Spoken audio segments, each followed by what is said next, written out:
Assalamualaikum warahmatullahi wabarakatuh. Alhamdulillahirabbil alamin wassalatu wassalamu ala asrofil anbiya'i wal mursalin wa ala alihi washabihi ajmain. Amma ba'du. Pertama-tama marilah kita panjatkan puja-puji syukur kita kehadiran Allah Subhanahu wa taala yang mana pada pagi hari ini kita berkumpul di ruang ini untuk dalam acara penyebaran pemahaman penerapan pengalaman budaya positif untuk memenuhi tugas saya sebagai CGP Angkatan 10 Musi Banyuasin modul 1.4. Salawat serta salam henti-hentinya kita panjatkan kepada junjungan kita Nabi besar Muhammad SAW untuk mendapat syafaatnya di yaumil akhir nanti. Yang terhormat kepala sekolah, izin ya KS ya. Di sini yang terhormat Dewan Guru beserta staf. Di sini saya tidak menggurui, tidak sebagai guru tidak. Saya di sini hanya sebagai memberikan bersama-sama kita menebarkan budaya positif.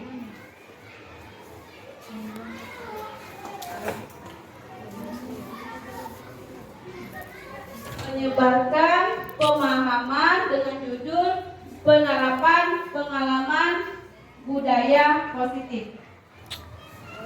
Biar tidak kaku ya, kita ice breaking dulu.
Oke,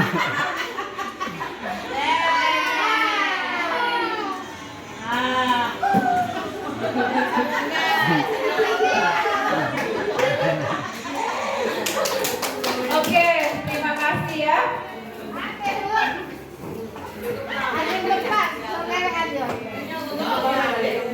Untuk biar tidak ngantuk ya. Oke, sekarang kita masuk ke pertanyaan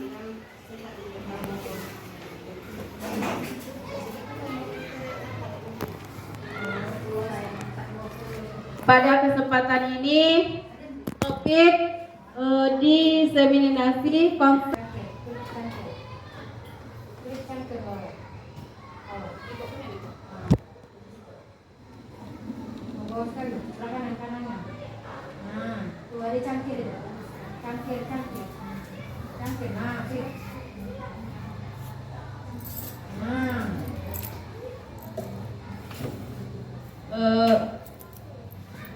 di situ ada ilustrasi guru mengontrol murid, ilustrasi bahwa semua penguatan positif efektif dan bermanfaat, dan ilusi bahwa kritik dan pembuat rasa bersalah mampu menguatkan karakter, ilusi bahwa orang dewasa itu berhak memaksa. Selanjutnya, psikiater dan pendidik Dr. William Glasser dalam kontrol teori yang kemudian berkembang dinamakan choice teori meluruskan beberapa miskonsepsi tentang makna kontrol. Ilusi kontrol murid ya. Ilusi guru mengontrol murid. Di sini pada dasarnya kita dapat memaksa murid untuk berbuat sesuatu jika murid tersebut memilih untuk tidak melakukannya. Walaupun tampaknya guru sedang mengontrol perilaku murid, hal demikian terjadi karena murid sedang mengizinkan dirinya dikontrol. Saat itu bentuk kontrol guru menjadi kebutuhan dasar yang dipilih murid tersebut. Teori kontrol menyatakan bahwa semua perilaku memiliki tujuan. Jadi tujuan kita mengontrol murid itu berarti semua perilaku memiliki tujuan, bahkan terhadap perilaku yang tidak disukai, baik yang disukai maupun tidak disukai. Teori kontrol ini mengatakan bahwa semua itu ada tujuannya. Kita mengontrol murid itu ada tujuannya. Ilusi bahwa semua penguatan positif itu efektif dan bermanfaat. Dia menggambarkan bahwa semua penguatan positif efektif dan bermanfaat. Penguatan positif atau bujukan dalam bentuk kontrol, kita membujuk ya. Membujuk adalah penguatan positif. Segala usaha untuk mempengaruhi murid agar mengulangi suatu perilaku tertentu adalah suatu usaha untuk mengontrol tersebut. Dalam jangka waktu tertentu, kemungkinan murid tersebut akan menyadari dan mencoba untuk menolak bujukan tersebut kepada sang guru. Bahwa kritik membuat orang merasa bersalah dapat menguatkan karakter. Katanya ilusi bahwa semua penguatan efektif ini bermanfaat, bahwa ilusi ini berkata bahwa seseorang membuat murid itu merasa bersalah akan menguatkan karakternya. Ini adalah teori kontrol ya. Menggunakan kritik dan rasa bersalah untuk mengontrol murid menuju pada identitas gagal. Nah, menggunakan kritik dan rasa bersalah mengontrol murid menuju pada identitas akan membuat murid itu menjadi gagal. Mereka belajar untuk merasa buruk tentang diri mereka. Kalau kita memakai ilusi bahwa semua penguatan positif efektif dan bermanfaat, kita membuat murid ini merasa bersalah. gagal. Padahal itu penguatan positif efektif yang bermanfaat. Padahal bentuk kontrol ini dia membuat bersalah, merasa murid itu melakukan sesuatu itu bersalah, dan dia bilang ini menguatkan karakter, padahal tidak ya, membuat menuju murid ini ke identitas kegagalan. Ilusi bahwa orang dewasa itu memiliki hak untuk memaksa. Banyak orang dewasa percaya bahwa mereka memiliki tanggung jawab untuk membuat murid-murid berbuat hal-hal tertentu. Apapun yang dilakukan dapat diterima selama ada sebuah kemajuan berdasarkan sebuah pengukuran kinerja. Pada saat itu pula orang dewasa akan menyadari bahwa perilaku memaksa tidak efektif. Berarti kita memaksa murid itu tidak efektif untuk jangka waktu yang panjang. Mungkin waktu jangka pendek, mungkin murid masih bisa mengikuti aturan kita. Tetapi untuk jangka panjang, murid tidak akan mau kita paksa dalam sebuah hubungan permusuhan atau akan terbentuk. Nah, jadi akan melahirkan sebuah permusuhan ya kalau kita memaksa murid. Nanti ada contoh ya. Ilusi bahwa kritik dapat membuat orang merasa ini mengubah paradigma stimulus respon ke pendekatan teori kontrol. Nah, kemarin dulu kita memakai stimulus respon. Nah, sekarang kita beralih ke teori kontrol. Realita, kebutuhan kita sama. Kalau di stimulus respon, realitanya kebutuhan kita itu sama. Kita menganggap murid kita itu kebutuhannya sama. Tapi ke teori kontrol, realitanya kebutuhan murid kita itu berbeda. Semua orang melihat hal yang sama. Kita sama, murid itu sama. Kalau kita kamu buat PR, hari ini kita mengerjakan PR. Kita berusaha, kita mencoba melihat, semua orang melihat hal yang sama. Setiap orang memiliki gambaran yang berbeda. Jadi anak didik kita itu mempunyai karakter yang berbeda. Kita mencoba mengubah orang agar berpandangan sama dengan kita. Kita berusaha memahami pandangan orang lain itu tentang dunia. Perilaku buruk sebagai satu kesalahan. Kalau di stimulus respon, bahwa kita mengatakan, oh anak murid ini datang terlambat, oh anak murid ini nakal di kelas. Waktu di stimulus respon, perilaku buruk itu dilihat sebagai satu kesalahan. Tapi di teori kontrol, semua perilaku itu memiliki tujuan, baik yang baik maupun yang buruk. Mereka mempunyai tujuan. Orang lain bisa mengontrol saya. Kalau di teori kontrol, hanya Anda yang bisa mengontrol Anda. Saya bisa mengontrol orang lain. Anda tidak bisa mengontrol orang lain. Itu perbedaan stimulus respon dan teori kontrol. Kita mengubah paradigma stimulus respon itu ke pendekatan teori kontrol. Kita dulu memakai, pendidikan kita memakai stimulus respon. Sekarang kita memakai pendekatan teori kontrol. Pemaksaan ada pada saat bujukan gagal. Nah, kalau teori kontrol, kita memakai pemaksaan kepada murid akan merujuk kepada kegagalan. Tapi pada teori kontrol, kita melakukan kolaborasi dan konsensus menciptakan pilihan-pilihan baru. Model berpikir menang kalah. Kalau di stimulus respon, model kita berpikir ada yang menang, ada yang kalah. Tapi model berpikir di teori kontrol, kita menang-menang. Di saat murid melakukan kesalahan, kita akan membuat dia mengatasi sendiri apa kesalahan tersebut. Menurut Bapak Ibu, apakah mana disiplin Pernahkah Bapak Ibu menerapkan disiplin di kelas? Ini pertanyaan tematik ya. Menurut Bapak Ibu guru, apakah makna disiplin? Pernahkah Bapak Ibu menerapkannya di kelas? Silakan. Apa makna disiplin? Iya. Budina. Budina.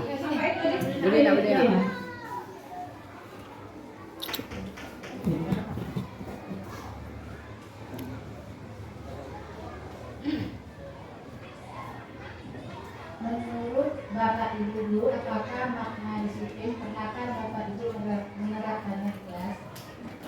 Makna disiplin itu termasuk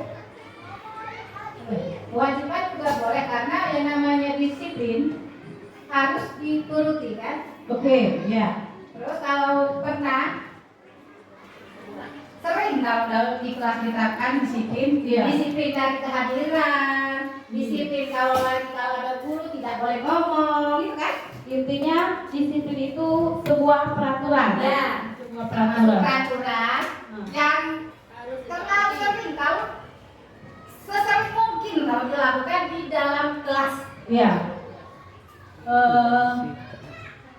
Ya, bahasa nambah kan? Disiplin di kelas adalah keadaan tertib dalam satu kelas yang di dalamnya tergabung guru dan siswa taat kepada tata tertib yang telah ditetapkan. Ya. Nah, di sini ada peraturan kelas, ada disiplin kelas dan peraturan kelas.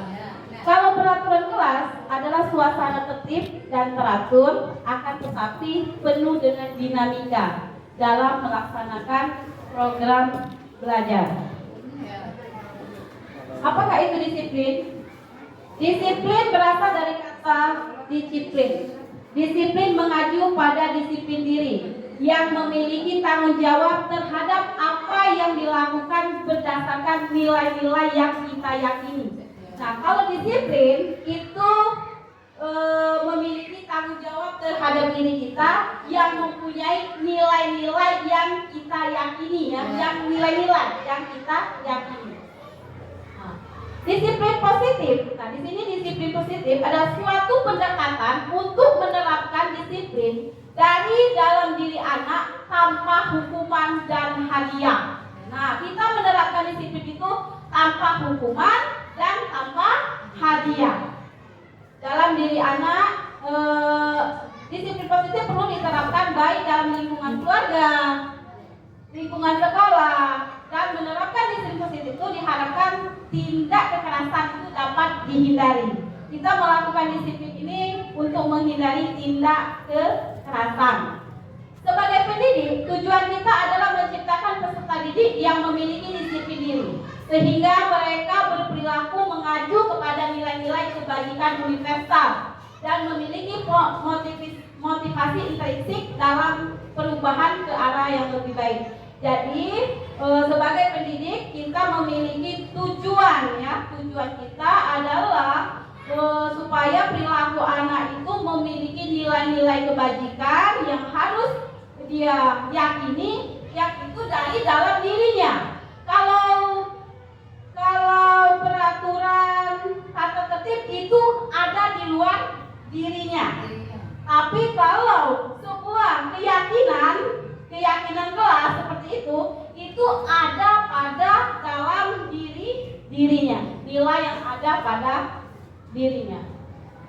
Tujuan disiplin positif, tujuannya adalah menanamkan motivasi pada murid-murid kita, yaitu menjadi orang yang mereka inginkan dan menghargai diri sendiri dengan nilai-nilai yang mereka percaya. Nah, ini nilai-nilai kebajikan, nilai-nilai yang disepakati bersama, lepas dari suku, bangsa, agama, bahasa maupun latar belakang. Nilai-nilai kebajikan. Profil Pancasila, beriman dan bertakwa, ya, kepada Tuhan Yang Maha Esa, berakhlak mulia, berboneka global, gotong royong, mandiri dan bernalar kritis. IPOP Memorial Program PIP, ya, toleransi, rasa, hormat, integrasi, mandiri, menghargai, antusias, empati, keinginan kawan, kreatif, kerjasama, percaya diri, dan komitmen. Ini keterampilan hidup. Dapat dipercaya, lurus hati, tidak merendahkan orang lain, dan memberikan yang terbaik dari diri. Inilah nilai-nilai kebajikan. Nilai-nilai kebajikan ini disepakati ya, kalau kita membuat suatu keyakinan kelas, nilai-nilai inilah yang kita sepakati. Kebutuhan dasar manusia. Nah, manusia itu mempunyai kebutuhan dasar. Nah, bertahan hidup, kasih sayang, ada 5 ya, bertahan hidup, seperti pakaian, tempat tinggal, keamanan, dan kesehatan. Kasih sayang. Kebutuhan dasar manusia ini, kalau 5 dari kebutuhan dasar manusia ini tidak terpenuhi, maka murid di dalam kelas kita itu ada yang, kalau pagi-pagi ya, pagi-pagi murid kita ada yang lesu, kita bilang, kamu ini lesu terus, atau melambat terus, kan? Kita bilang begitu. Mungkin kebutuhan dasar bertahan hidupnya tidak terpenuhi. Karena kenapa? Di bertahan hidup itu makanan, pakaian, tempat tinggal, keamanan, dan kesehatan. Jika sakit terus, berarti itu kebutuhan dasar untuk bertahan hidupnya tidak terpenuhi. Kasih sayang dan rasa diterima. Rasa diterima, diperdulikan, berbagi, kerjasama, menjadi bagian-bagian dari kelompok. Contohnya murid berkelompok, dibagi beberapa kelompok di kelas, tapi ada satu murid yang menyendiri karena dia tidak dimasukkan dalam kelompok. Mungkin kawannya tidak ada kawan ya. Nah, itu dia merasa kurang kasih sayang dari kawan-kawan, rasa diterimanya kurang. Sekarang penguasaan. Penguasaan ini ada harga diri, keinginan untuk dianggap menjadi pemimpin, berprestasi, diakui, dan didengarkan. Kebebasan, mandiri, memiliki pilihan, mencoba hal-hal yang baru, mampu mengendalikan arahnya. Inilah kesenangan. Kita butuh kesenangan. Manusia itu butuh kesenangan, bermain, humor, antusiasme, ketawa. Ketika ada murid yang ketawa di dalam kelas, kita jangan marah. Berarti dia kurang kesenangan. Mungkin di rumah dia kurang kebutuhan dasar kesenangan. Murid, ada juga murid di dalam kelas berjalan, di kelas 1 ada yang berjalan, ada yang ke sini, ke situ. Kita mau duduk, dia mau tetap berdiri berjalan. Berarti dia kebutuhan dasar kebebasan. Dia ingin kebebasan. Jadi di kurikulum Merdeka kita itu, murid-murid itu mempunyai karakter yang berbeda. Makanya kita mengajar itu dengan metode berdiferensiasi yang bermacam-macam.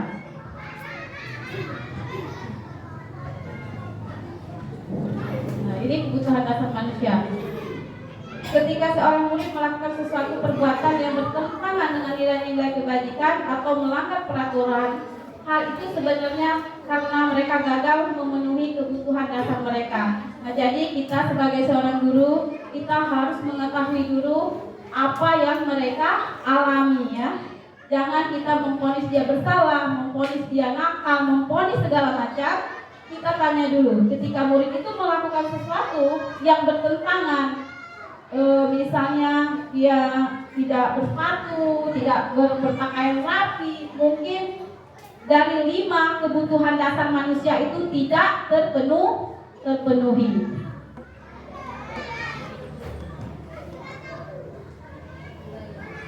Pertanyaan pemateri lagi ya. Sebagai seorang guru, saat hadir mengajar di kelas tepat waktu, motivasi apa yang Bapak Ibu punyai?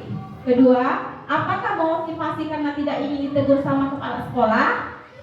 Apakah motivasi ingin mendapatkan pujian dari kepala sekolah atau rekan-rekan? Atau ingin mendapat penghargaan? Ayo. Merupakan suatu tanggung jawab. Tidak ada motivasi. Ini lah. Oh ini lah. Kita ada ini. Yang lain dulu. Ayo. Yang Apa lain nih, Kak? dulu. Ayo, baru misalkan nak kejimbang MKS, tak mungkin. Itu kan? Iya. Benar ya. Bagaimana Bu? Soalnya tadi Bu ulangnya. Motivasi apa yang Bapak Ibu punyai? Sebagai seorang guru sangat hadir mengajar di kelas tepat waktu. Nah, kalau motivasi bagi saya untuk anak didik saya memberikan tepat waktu ya di kelas, kemudian pengarahan pada anak didik sewaktu belajar dia harus disiplin, Ya. tertib, ya, kemudian dia harus juga apa yang dikerjakannya harus selesai pada hari itu tepat waktu, ya.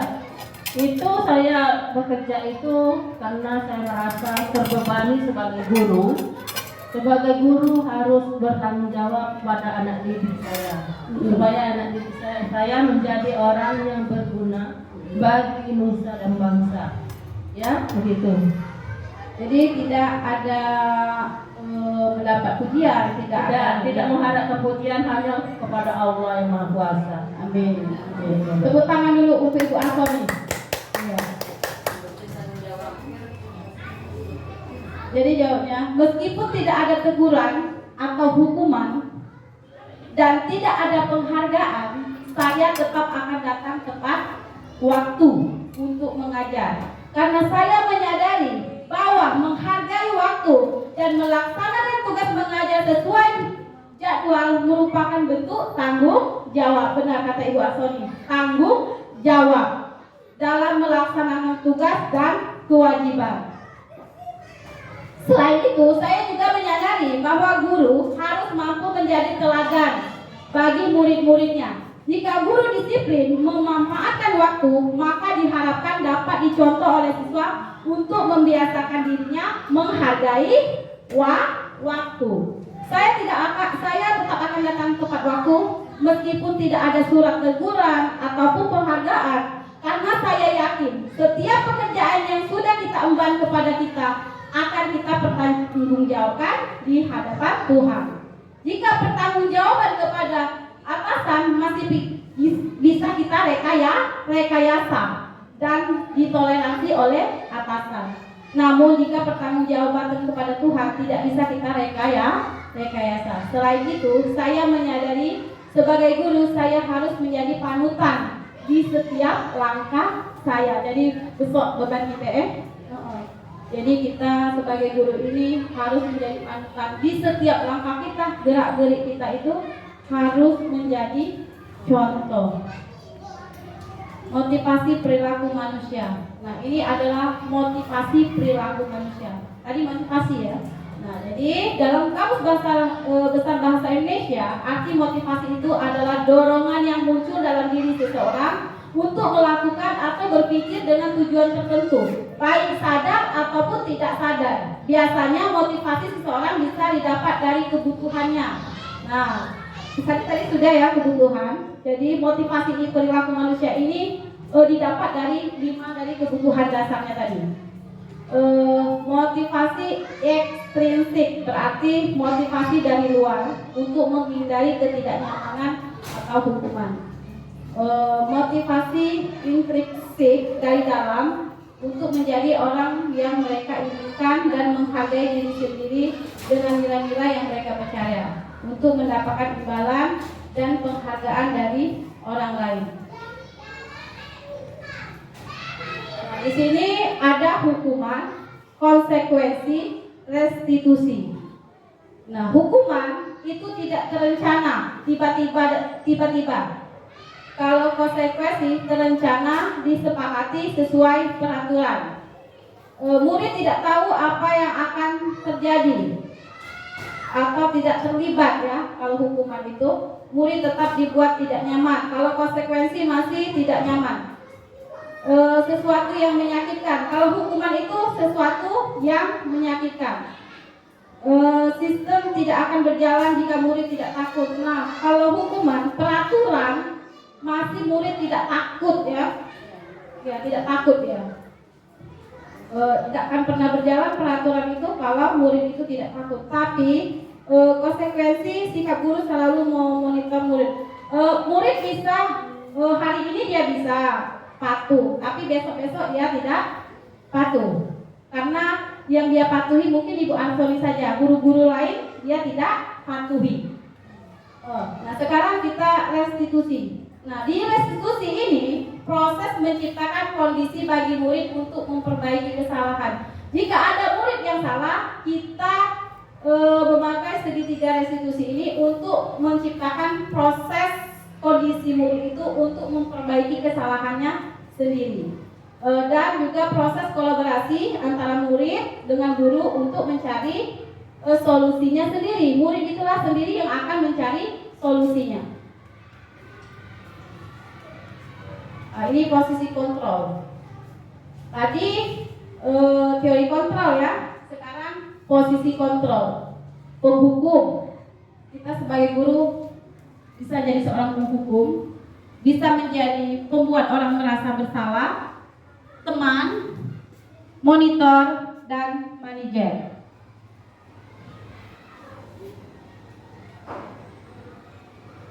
Ini contoh kasus ya.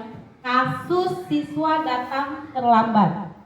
Ini kasusnya di posisi kontrol ini siswa datang terlambat. Nah, ketika kita menjadi seorang guru, menjadi seorang penghukum, pasti kita bilang seperti ini ya. Terlambat lagi, pasti terlambat lagi. Selalu datang terlambat. Kapan sih bisa datang tepat waktu? Itu kita sebagai penghukum. Nada bicara kita tinggi, bahasa tubuh kita, mata kita melotot, tapi kita menunjuk. Itu kita sebagai penghukum. Nah, penghukum ini akan menghasilkan murid itu merasa marah, dendam, bersifat agresif ya.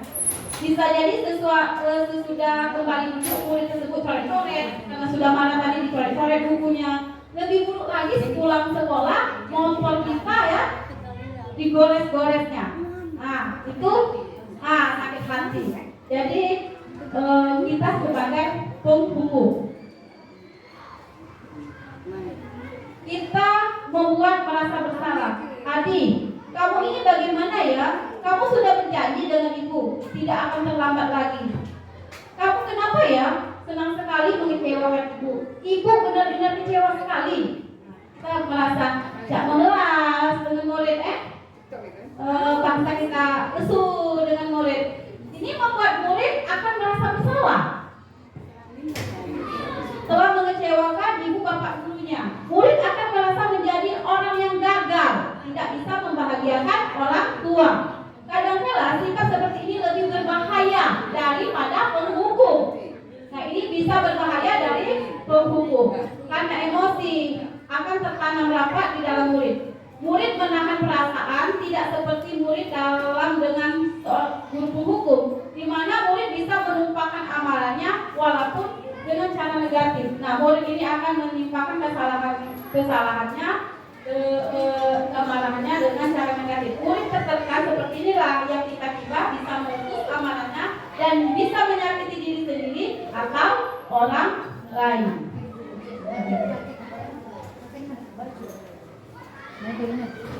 Nah, murid sebagai pemantau.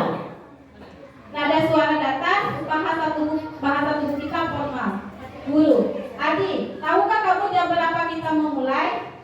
Kamu terlambat 15 menit. Apakah kamu sudah mengerti konsekuensi yang harus dilakukan bila terlambat? Paham Pak, saya harus tinggal kelas pada jam istirahat. Nanti dan mengerjakan tugas ketinggalan saya.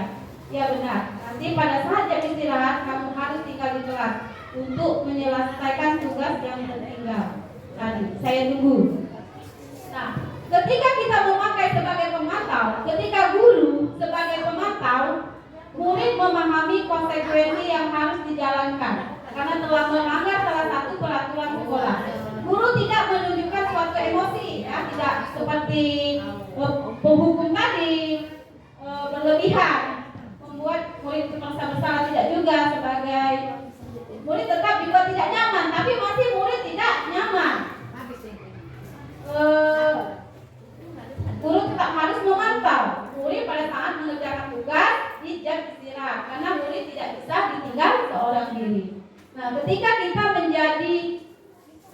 menjadi teman ini.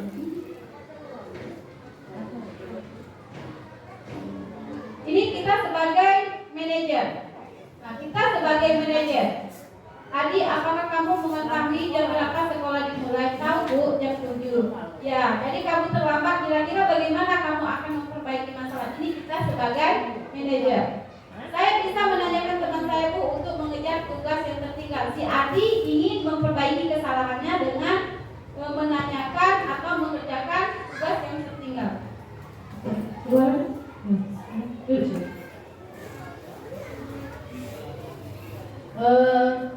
Tidak Bu, saya bisa hadir tepat waktu. Baik, saya hargai usahamu untuk memperbaiki diri. Nah, fokus pada murid. Kalau kita sebagai manajer fokus pada murid, bukan untuk membahagiakan guru atau orang tua. Murid sudah mengetahui adanya satu masalah dan sesuatu perlu terjadi bila guru mengambil posisi pemantau. Guru akan melihat apa konsekuensinya, apa peraturannya. Namun pada posisi manajer, guru akan mengembalikan tanggung jawab pada murid untuk mencari dan keluar permasalahannya. Tentu dengan ini ada pertanyaan. Posisi kontrol apakah aku? Nah, gimana? Coba.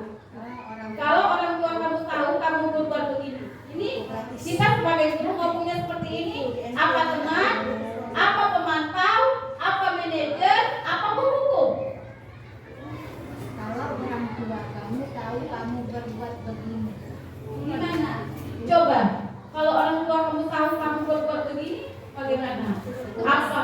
masalahnya tuh dari sekolah seperti itu. Kan tadi saya jelaskan bahwa kita sebagai guru itu ada yang menghukum, ada bicara kita kasar. Kita sebagai pembuat anak merasa bersalah, sebagai pemantau, sebagai teman, dan sebagai manajer. 5 posisi kontrol yang kita lakukan. Nah, kalau begini, gimana coba? Kalau orang tua kamu tahu kamu berbuat begini, ada tak? Ayo kita ganti. Apa tuh Kak? Kita ini ganti kan? Ini sebagai Piknya. Minta ganti ada. Ganti ya. Agak dari ngerambil ini. ayo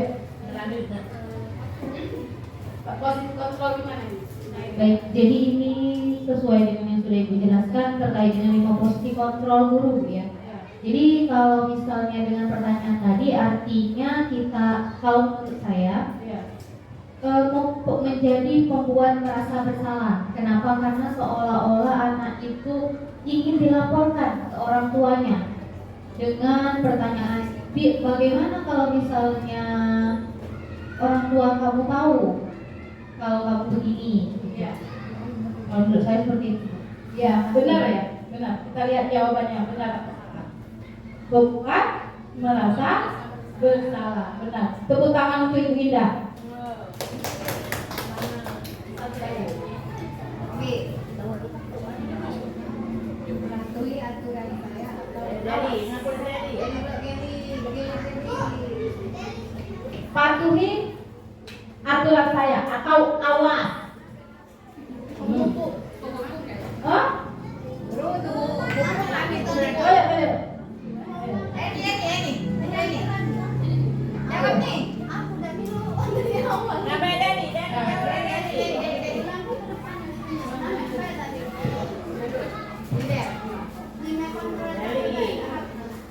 Sebagai penghukum, pembuat merasa bersalah, teman, pemantau atau manajer. Beris. Oke. Kalau menurut saya berdasarkan komposisi kontrol guru, dia sebagai penghukum karena agak mengancam, ada kata-kata Awas. Kita lihat jawabannya ya. Makan. Patuhi aturan saya atau awas. Kita lihat jawabannya. Benar kan? Penghukum.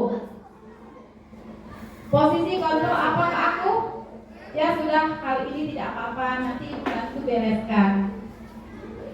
Tapi kalau yang dipegang tadi. Ayo. Kita ulang lagi ya.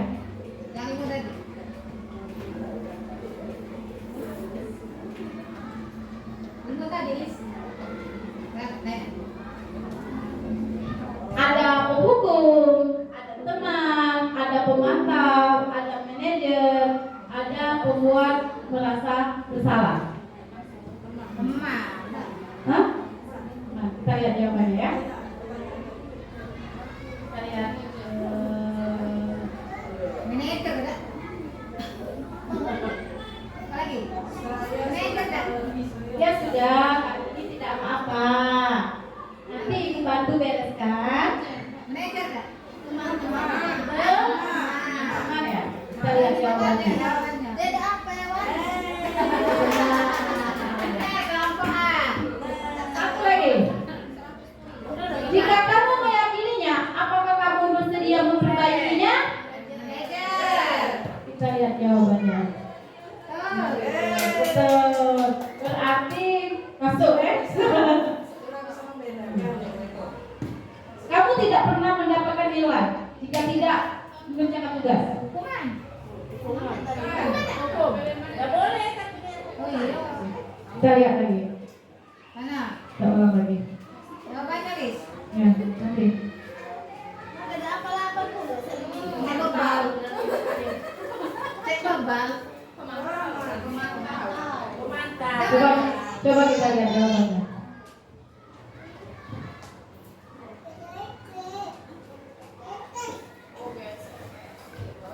Getel. Apa yang getel? Kamu tidak pernah mendapatkan nilai jika tidak mengerjakan tugas. Memantau baik juga nilai. Memantau. Memantau baik nah, ngelalai baik. Apa alasan? Apa alasan Bapak Ibu ketika menggunakan helm saat mengendarai motor? Sudah bilang Bu. Ini ada dari dalam diri kita, ada dari luar diri kita. Hah? Kalau dari dalam diri kita apa? Kalau dari luar diri kita apa?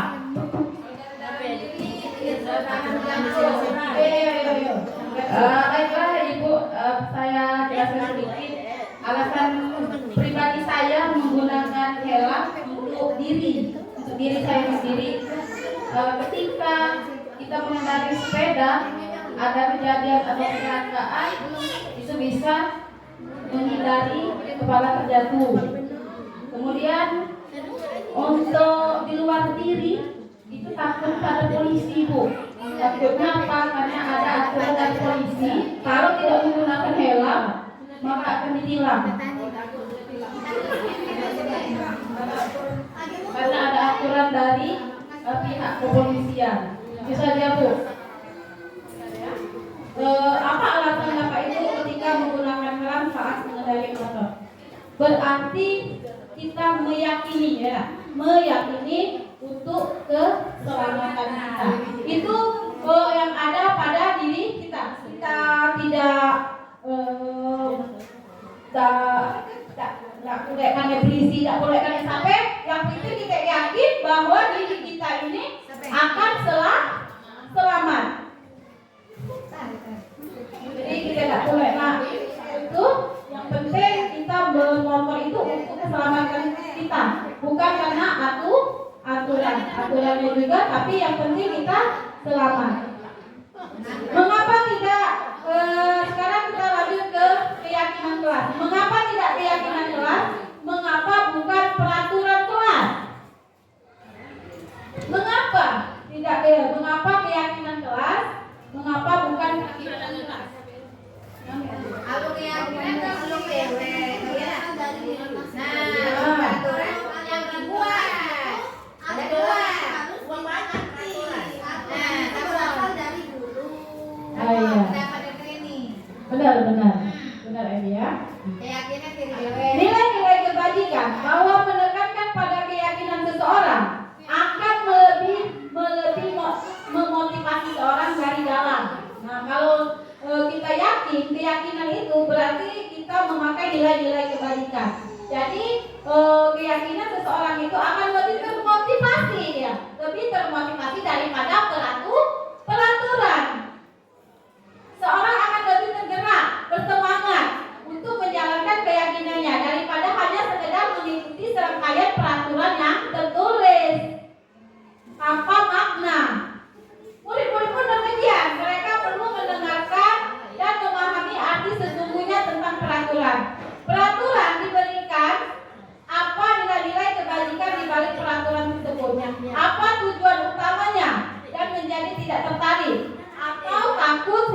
hanya sekedar mengikuti serangkaian peraturan-peraturan yang mengatur mereka tanpa memahami tujuan kuliahnya.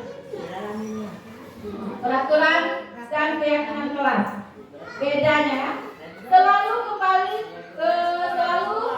kembalikan buku ke tempatnya. Keyakinan kelas itu adalah tanggung jawab. Dilarang mengganggu orang lain, berarti kita menghormati orang lain. Kalau peraturan selalu mengembalikan buku pada tempatnya. Tapi kalau keyakinan kita harus tanggung jawab.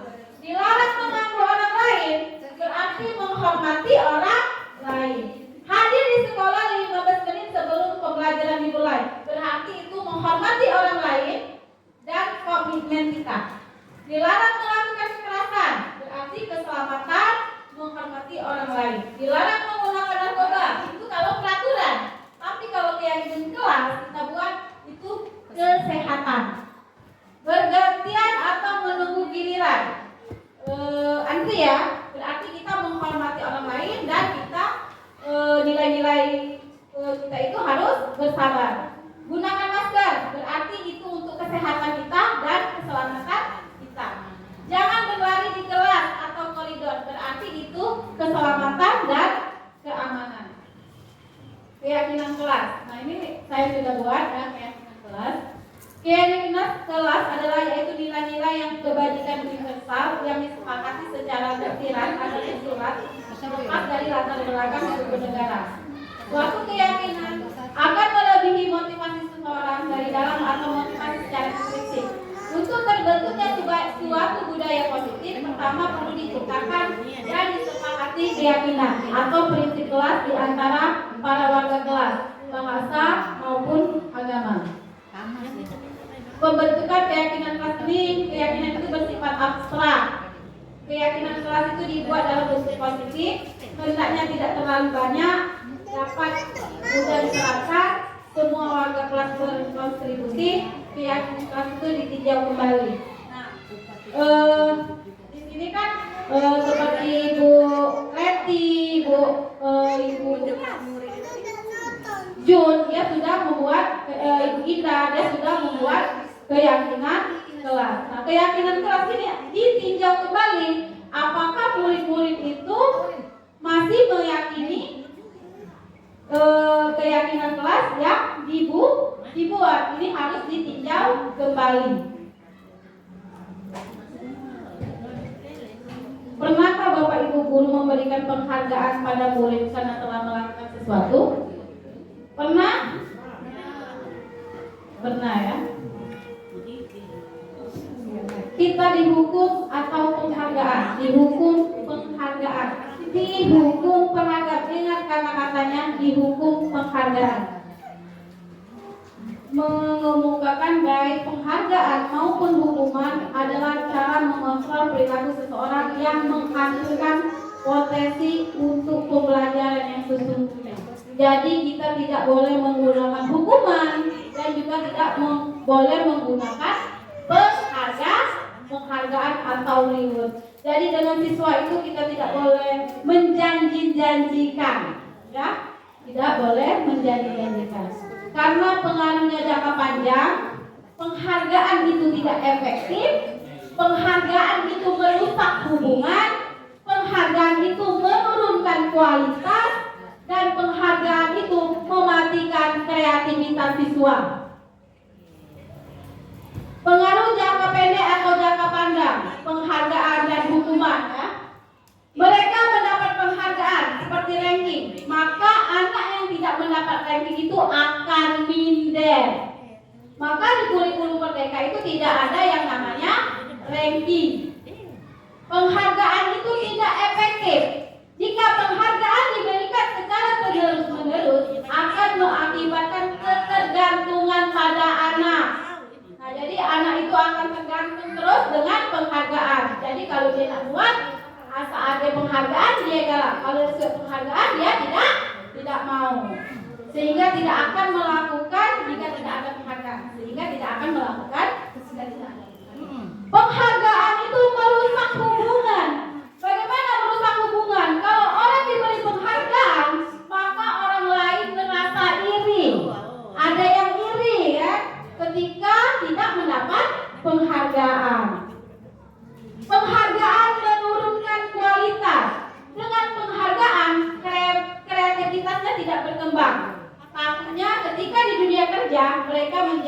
biasa dengan penghargaan.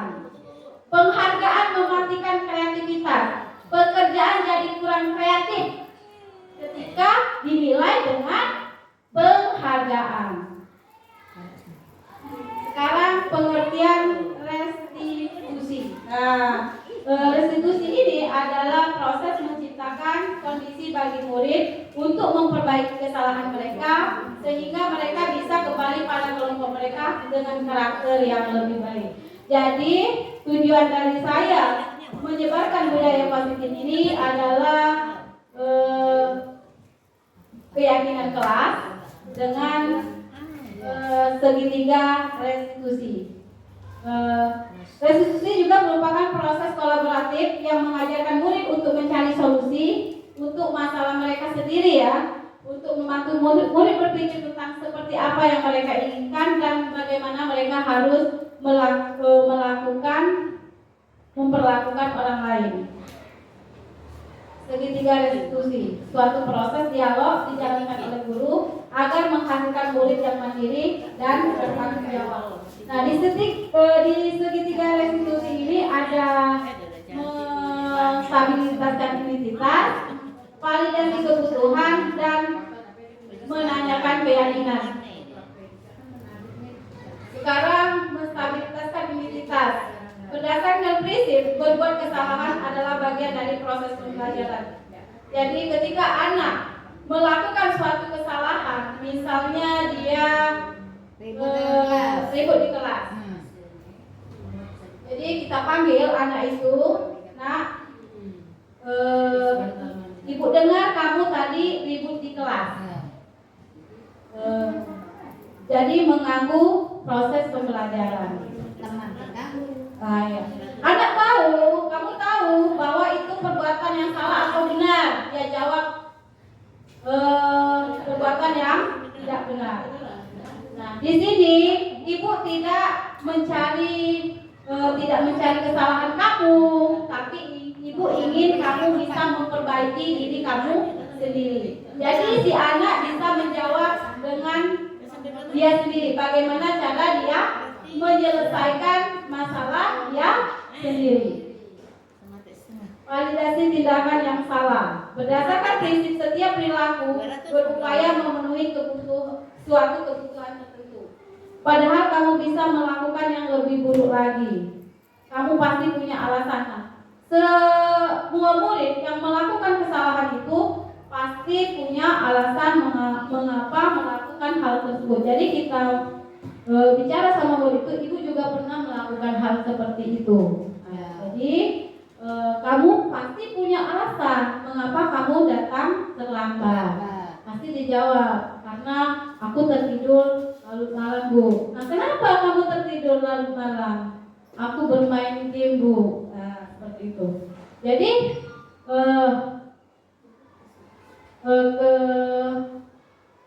apa ya? Terima kasih, nah. Sudah. Belum.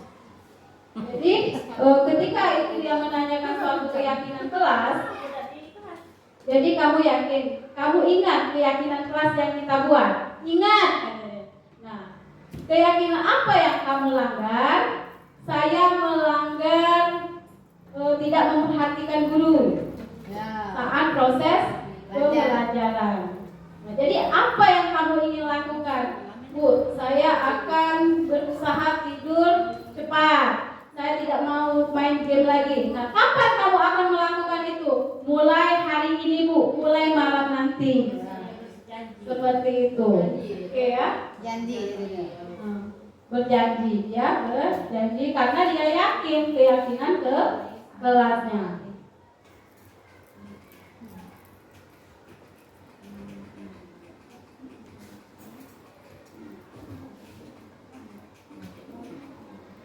Kebalik.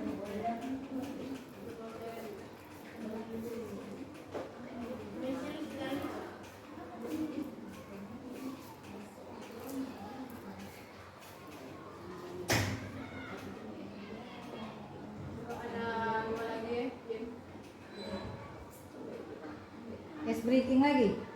Ya. belum sudah ngeloncatnya tadi. Ada berapa jumlah hewan pada gambar? Ada dua.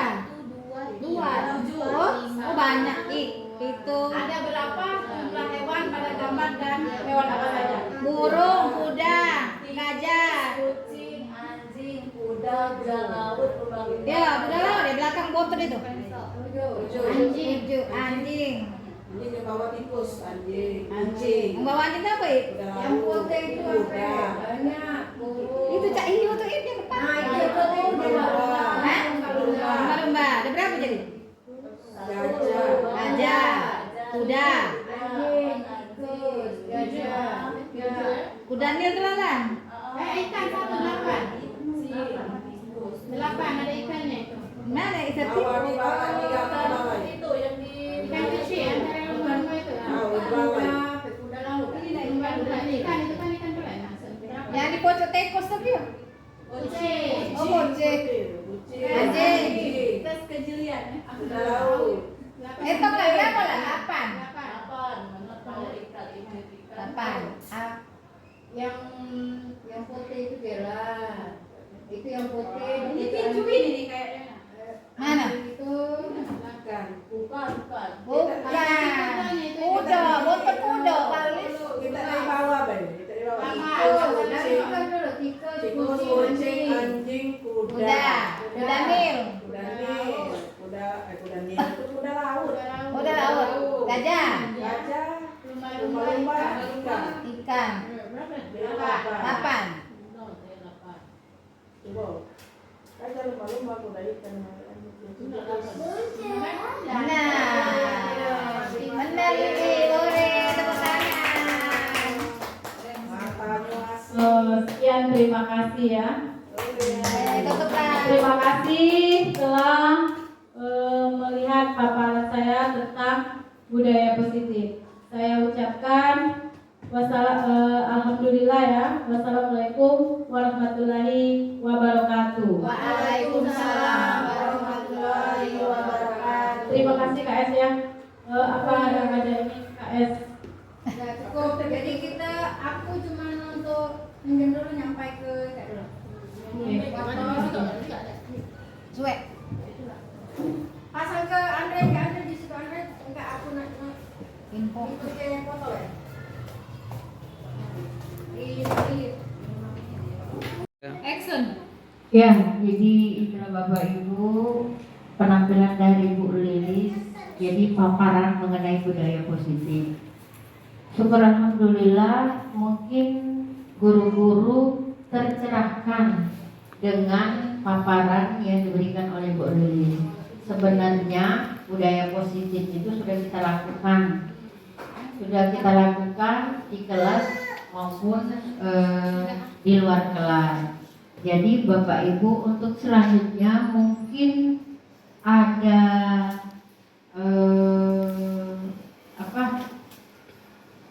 ada pengalaman, ada pembelajaran dari hari ini yang disampaikan oleh Bu Lilis mengenai budaya positif. Tampilkan budaya positifnya.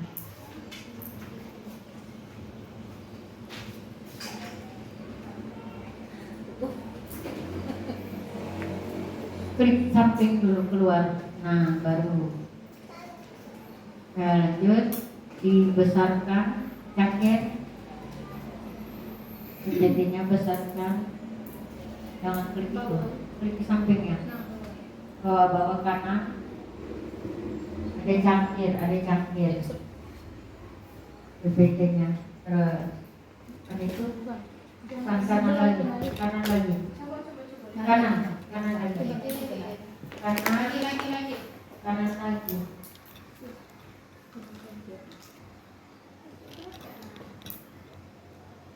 Tuh sampai.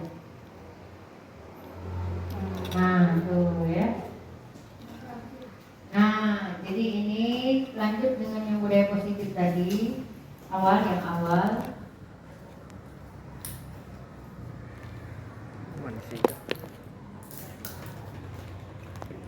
Yang awal lagi.